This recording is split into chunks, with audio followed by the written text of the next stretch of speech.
বাংলাদেশের রাজনৈতিক প্রেক্ষাপটে ছাত্র জনতার যে অভ্যুত্থান ঘটেছে তার পেছনে মূল প্রেরণা ছিল জাতীয়তাবাদী চেতনা।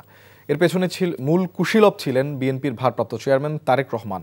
রোববার জাতীয় প্রেস ক্লাবের জহুর হোসেন চৌধুরী অডিটোরিয়ামে ৭ নভেম্বর প্রজন্ম কর্তৃক আয়োজিত বাংলাদেশি জাতীয়তাবাদের তাত্ত্বিক বিশ্লেষণ, নাগরিক ও জাতিগত জাতীয়তাবাদের সংকট শীর্ষক বইয়ের উপরে আলোচনা সভায় প্রধান অতিথির বক্তব্যে তিনি এসব কথা বলেন।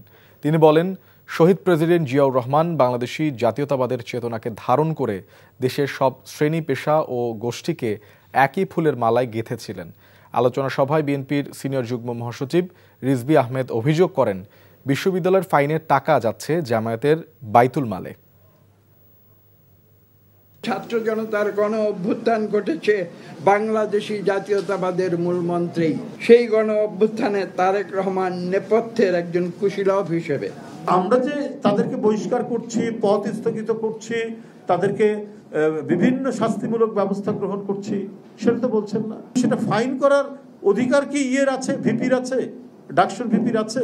আপনি গিয়ে ফাইন করে দিচ্ছেন, আর সেই ফাইনের টাকা যাচ্ছে জামাতের বাইতুল মালে।